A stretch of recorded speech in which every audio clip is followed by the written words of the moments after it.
අද එපි ආරම්භ වෙනකොට කුයින්ලිනුයි මල්නිකායේ වැඩිහිටියනුයි ෂෝයනුයි යුන්යුන් ඉන්න ඇඳ අසල ඉන්නවා. මේ වෙලාවේ වැඩිහිටියෙක් යුන්යුන්ගේ සෞඛ්‍ය තත්ත්වය පරීක්ෂා කරනවා. මේ වෙලාවේ යුන්යුන්ගේ ඇඟ පුරාම රන්වන් පාට බල රේඛා යනවා. මේ වෙලාවේ යන්රන් නම් ගොඩක් දුකෙන් තමා බලාගෙන ඉන්නේ. මේ වෙලාවේ මල්නිකායේ වැඩිහිටියා කියනවා අධිපති තනතුරට නැගීමට උදව් කරන්න නිකායේ ශාස්ත්‍රූවරයාගේ සිරුරේ මුද්‍රා කර ඇති සටන් චී ඝන වැඩි. නිකායේ ශාස්ත්‍රූවරයාගේ ශක්තියෙන් ඒක විසඳා ගන්න නොහැකි. නිසා මෙම චී නිරතුරුවම ඇයට හානි කරනවා. මේ නිසා ඇය ඕනෑම අවස්ථාවක වුණත් මිය යන්න පුළුවන්. ඒකට මට කරන්න කිසිම දෙයක් නැහැ කියලා දුකෙන් වැඩිහිටියා කියනවා. මේ වෙලාවේ යන්රන් යුන්යුන් ළඟට ගොඩක් දුකෙන් යනවා. මේ වෙලාවේ යුන්යුන් එයාට කියනවා හැමදේම ගොඩක් හොඳින් වෙයි කියලා. මේ වෙලාවේ පැත්තකට වෙලා බලන් හිටපු ෂෝයන් අහනවා වැඩිමහල්ලා ඇයි ඔයා මට උත්සාහ කරන්න දෙන්නේ නැත්තේ කියලා. මේ වෙලාවේ වැඩිමහල්ලා කියනවා හරි කියලා. ඊට පස්සේ අපිට පෙන්වන්නේ ෂෝයනුයි යුන්යුනුයි එක තැනක ඉන්නවා. මේ වෙලාවේ ෂෝයන් කියනවා යුන්යුන්ගේ සටන් අවුරා මුදා හරින්න කියලා. ඒ වගේම ක්‍රියාවලිය ටිකක් වේදනාකාරී වෙයි කියලාත් කියනවා.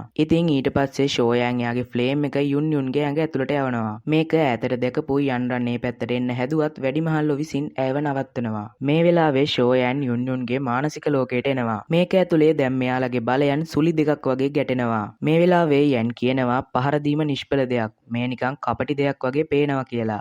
ඒ වෙලාවේ යන්ගේ නළලේ තිබ්බ සලකුණ දිලිසිලා බෝන්චිලින් ෆ්ලේම් එක එළියට ඇවිල්ලා රවුමක් වගේ යන් වටේට කැරකෙනවා. ඊට පස්සේ යන්නේ ෆ්ලේම් එක පාලනයට ගන්නවා. ඊට පස්සේ මේ ෆ්ලේම් එකෙන් අයිස් පුලිඟුවක් වගේ දෙයක් හදලා ඒක අර සුලිය පැත්තට යවනවා. මේක වැදුනට පස්සේ අර සුලිය අයිස් වෙලා ගල් වෙන්න පටන් ගන්නවා. ඊට අපිට පේන්නේ යුන්යුන් වටා කහපාට බල රේඛා විහිදී යනවා. මේ ආලෝකය අනිත් අය ඉන්න තැනටත් යනවා. එයාලා ඒක දැකලා ඒක වැඩ කරලා කියලා යුන්යුන් එහෙම ඉන්න පැත්තට එනවා. ඉතින් ඒ වෙලාවේ යන්රන් ගුරුතුමිය කියාගෙනත් කුයින්ලින් මාස්ටර් ෂෝයන් කියාගෙනත් ඇතුළට එනවා. කුයිලින් අහනවා යන්ගෙන් ඔයා හොඳින්ද කියලා. ඒ වෙලාවේ යන් කියනවා මට හානියක් නැහැ කියලා. යුන්යුන් ශරීරයේ ස්ථාවර සටන් ශක්තියෙන් පිරී ඇත කියාගෙන විහිදී ගිය බලධාරා ඇදලා ගන්නවා. යුන්යුන් කියනවා වාසනාවකට වගේ මේ ශක්තිය මගේ පාලනය යටතේ තියෙනවා කියලා. මේ වෙලාවේ යන් යුන්යුන්ට සටන් චී වේගවත් කරන පිල් එකක් දීලා කියනවා ඔබට පැරණි නිකාය නායිකාවගේ සටන් චී සම්පූර්ණයෙන් පිරිපහදු කළ හැකි නම් ඔබට යම් අවස්ථාවක් ලැබුණොත් සටන සාක්ෂාත් කර ගැනීම කළ නොහැක්කක් නොවේ කියලා. යුන්යුන් යන්ට ස්තුති කර ඒක ගන්නවා. මේ වෙලාවේ මල්නිකායේ වැඩිහිටියනෝ තරුණ මණ්ඩපේ ස්වාමියා ඔයාට ස්තුතියි කියලා කියනවා. මේ වෙලාවේ යන්ගේ නල්ලේ තියෙන සලකුණ දිලිසෙන්න පටන් ගන්නවා. ඊට පස්සේ යන් අහනවා වැඩිමහල්ලා මමද පෙරලිකාර මොහොතක් උදා කරගෙන තියෙනවා. මට ඒ කිරීමට නිස්කලංක ස්ථානයක් සකසා දෙන්න පුළුවන්ද කියලා අහනවා. වැඩිමහල්ලත් ඒකට උඩින්ම කැමති වෙලා තැනක් සකසලා දෙනවා. ඉතින් ඊළඟ සීන් එකේ මල්නිකායේ තැනක යන් වාඩි වෙලා ඉන්නවා. කොයිලිනුත් එයාගේ ආරක්ෂාවට වටපිටාවෙම ඉන්නවා. ඉතින් මේ වෙලාවේ යන් බෝන්චිලින් ෆ්ලේම් එක එළියට අරගෙන පැරණි මිතුරා දිගු කාලයක් ගත වෙලා තියෙනවා කියලා යන් කියනවා. එතකොටම අර දැල්ල යන්ගේ නල්ලේ තියෙන සලකුණ ඇතුළට ගලාගෙන යනවා. ඊට පස්සේ යන් ආධ්‍යාත්මික මනසට ඇතුළු වෙනවා. මේ වෙලාවේ යන් ඉස්සරහා බෝන්චිලින් ෆ්ලේම් එක තියෙනවා. මේ වෙලාවේ යන් බෝන්චිලින් ෆ්ලේම් එක ළඟට ගිහින් එයාගේ ඇඟිල්ලක් ඒකේ ගාවනවා. ඒ වෙලාවේ දැල්ල යන් වටා එතෙන්න ගන්නවා. මේ වෙලාවේ යන් හිතනවා ඔබත් ඔබේ ගුරුවරයාත් අසංඛ්‍යාත වාරයක් මාව බේරගෙන තියෙනවා. ආරක්ෂා කරලත් තියෙනවා. විශේෂයෙන්ම ගුරුතුමා නැති වෙලාවට මාව ආරක්ෂා කරලා තියෙනවා කියලා යන් හිතනවා. ඒ නිසා මං ඔබේ ස්වාමියායි පරිසරයේත් හිම වගේ හිම තුහින වැටෙනවා. මේ එක හිම පොදක් කුයින්ලින්ගේ අතටත් වැටෙනවා. ඇය ඒක දිහා බලාගෙන කියනවා සීතල සහ උණුසුම් මේ තරුණ මාස්ටර්ගේ අත්විදීය ගින්නද කියලා. ඉතින් ඊට පස්සේ පෙන්වන්නේ මල්නිකායේ කොටසක්. ඉතින් එයාලා කතා වෙනවා මෙතරම් කාලයක් ගත වෙලා ගියත් ෂෝයන් කිසිම වෙනසක් ලබාගෙන නැහැ කියලා. මේ වෙලාවේ යුන්යුන් කියනවා මාසයක්ම ගත වෙලා කියලා. ඒක කියනකොටම ලොකු කහපාට මේ වෙලාවේ යුන්යුනුත් මම ඔහුව බලන්නම් කියලා ෂෝයන් ඉන්න පැත්තට වේගයෙන් ගමන් කරනවා. ඉතින් මේ වෙලාවේ යන් එයාගේ ගිනිදැල් සියල්ල එකතු කරමින් ඉන්නේ. දැන් ඒක සාර්ථක වෙනවත් එක්කම මණ්ඩපේ ඉහළට බලධාරා බලවත් ලෙස විහිදී යනවා. ඉතින් ඊට පස්සේ ෂෝයන් අහසේ ඉඳන් ඇස් අරිනවා. ඉතින් ඒ වෙලාවේ යාගේ ඇස් දෙකෙන් රෝස පාටට හුරු ෆ්ලේම් එකකුත් පේනවා. ඉතින් ඊට පස්සේ යා ගිනිදැල් ටික වෙනම අරන් කියනවා ඇත්තටම බෝන්චිලින් ෆ්ලේම් එකට පවා දෙව්ලොව තරලයට පරිණාමය වීමට ඉඩ දීමට අසමත් විය. මෙම පරිණාමීය ක්‍රියාවලිය ඉතා අසීරු නමුත් මම තරු 4 ඩූසුන් දක්වා ඉදිරියට ගියමි. ඒ නිසා එය පාඩුවක් නොවේ. අනාගතයේදී විනාශකාරී ගිනි නෙළුම හදන්න කියනවා. ඉතින් මෙතන පොඩි කතාවකුත් ගිහිල්ලා කුයිලිනුයි ෂෝයනුයි මෙතනින් පිටත් වෙලා යනවා. ඊළ මොකක් හරි තියෙනවා කියලා කුයින්ලින් කියනවා. ඉතින් ෂෝයන් මේ වෙලාවේ නැව නවත්තලා නැගිටලා අහසේ කෙලියට එනවා. එයා කියනවා ෂෝයන් සහෝදරයා මම ඔබව අන්තිමේට හොයාගත්තා කියලා. ඉතින් මේ ඇවිල්ලා ඉන්නේ වෙන කවුරුත් නෙමෙයි සියන්ගේ මාමා හේ ක්වීන්.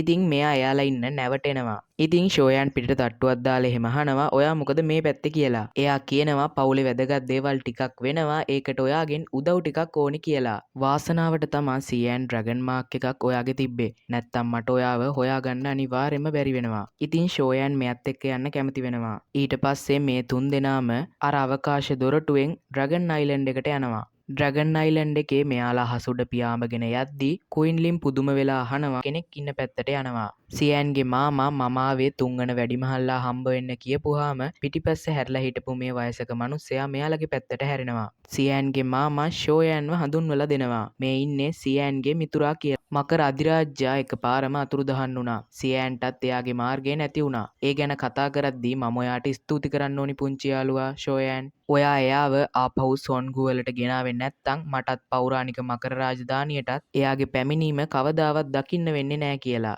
ඒ වෙලාවේ ෂෝයන් ෂූලිගෙන් අහනවා දැන් සීයන්ට මොකද වෙන්නේ කියලා. මෙයාලා මේ වෙනකොට දිගටම ඇවිදගෙන ඇවිත් පඩිපෙළ නගිමින් තමා ඉන්නේ. එල්ඩර් කියනවා එයා ශක්තිය ද්‍රව්‍යකරණය කරමින් ඉන්නේ. මේ ඔක්කොටම හේතුව තමයි මකර අධිරාජ්‍යයාගේ ඔරින් කියලා උත්තර දීලා නතර වෙනවා. මේ වෙලාවේදී උඩ බලපු ෂෝයන් දකිනවා දම්පාට පලිඟුවක් ඇතුලේ ගුලි වෙලා ඉන්න සීයන්ව. මේක දැකලා ෂෝයන් ගොඩක් කලබල වෙනවා. එයා ෂෝලි දිහාට හැරලා අහනවා මෙහෙම වෙන්නේ කොහොමද කියලා. සීයන් තාම පොඩි වැඩි මේකේ වැදගත්කම දන්නේ නැහැ කියලා කියනවා. ඇයි ඔයාලා යාව නැවැත්තුවේ නැත්තේ කියලා. ෂෝයන් අහනවා. පෞරාණික ඩ්‍රැගන් පළතුරේ බලය එයාට තාම සම්පූර්ණයෙන් උරා ගන්න බැහැ. මේ වෙලාවේ එල්ඩර්ස්ලා කියනවා එයා තාම පණ පිටින් එයාගේ ජීව ශක්තිය ද්‍රව්‍යකරණය වෙච්ච ඩ්‍රැගන් ක්‍රිස්ටල් ලේයර් එකකින් වැහිලා කියලා. සම්පූර්ණ බලය උරාගත්ත ගමන් එයා ආපහු හිටපු තත්වෙට එනවා. එල්ඩර් ෂූලි කලකිරීමෙන් යන ගමන් කියනවා ටියාෂු ක්ලෑන් එකට ඉක්මනින් නායකයෙක් ඕනි.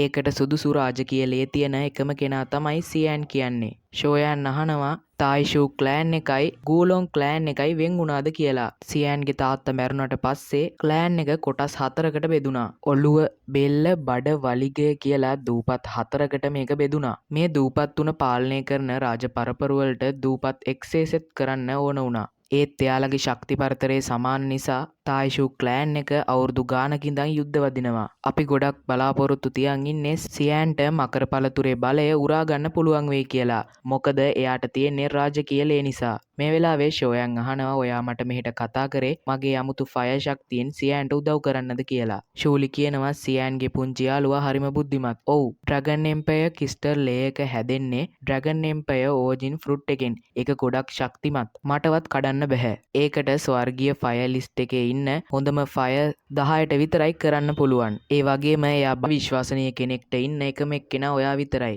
මේක ටායිෂු පෞරාණික මකර ක්ලෑන් එකේ අනාගතයට ගොඩක් වැදගත්. එයා ෂෝයන්ගේ ළඟට ඇවිල්ලා අත් දෙක එකතු කරලා ඉල්ලනවා. ඔයා අපිට මේකට උදව් කරොත් අපි අනිවාර්යෙන් හැමදාම මේ උදව්ව මතකේ තියාගෙන ඉන්නවා. ඉතින් මේ වෙලාවේ සියන්ගේ මාමත් අත් දෙක එකතු කරලා ෂෝයන්ගෙන් ඉල්ලනවා. ෂෝයන් මේ දෙන්න ඉන්න පැත්තට ගිහිල්ලා කියනවා සියන්ගේ යාළුවෙක් විදිහට මම මේකට බැඳී සිටිනවා. මම බලාපොරොත්තු වෙන්නේ නෑ සියන් මේ වගේ අමාරු මිෂන් එකකට යයි කියලා. ඒ වෙලාවේදී සියන් දිහා බලපු ෂෝයන්ට මතක් වෙනවා සියන් අන්තිම පාරට සමුගද්දී කියපු දේවල්. ඔයාලට මතකනේ සියන් යන්න කලින් කියපුවා එයා පහු වෙනකොට ගොඩක් බඩගිනි වෙලා තියෙයි ඒකට හරියන්න පිල්ස් හදලා තියන්න කියලා. ඉතින් අපිට ඊළඟ සීන් එකෙන් බලා ගන්න පුළුවන් ගොඩක් අඳුරු පරිසරයක් තියෙන තැනක්. ඉතින් මෙතන එක මකර ක්ලෑන් එක ලීඩර් කෙනෙක් සහ තවත් මකර ක්ලෑන් එක ලීඩර් කෙනෙක් ඉන්නවා. එක ලීඩර් කෙනෙක් නම් නැට්ටක් තියෙන මේ රූපේ ඉන්නවා වගේ කෙනෙක්. ඉතින් මේ ක්ලෑන් තුන එකතු වෙලා ඩොන්ලොන් එක පරද්දන්න තමයි මේ හදන්නේ සංවිධානයක් විදියට හැදිලා. මෙයාලා කතා වෙනවා බේලොන් දූපත ඇයි තාම ආවේ නැත්තේ කියලා.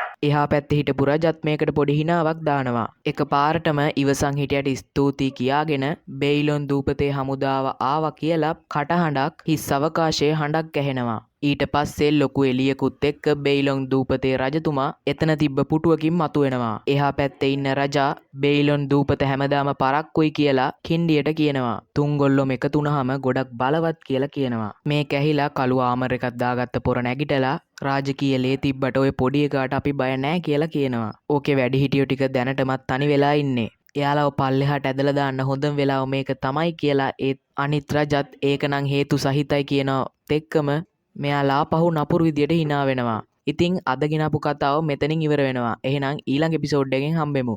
අදට ගිහින් එන්නම්. ඔයාලා හැමෝටම සුබම සුබ දවසක්.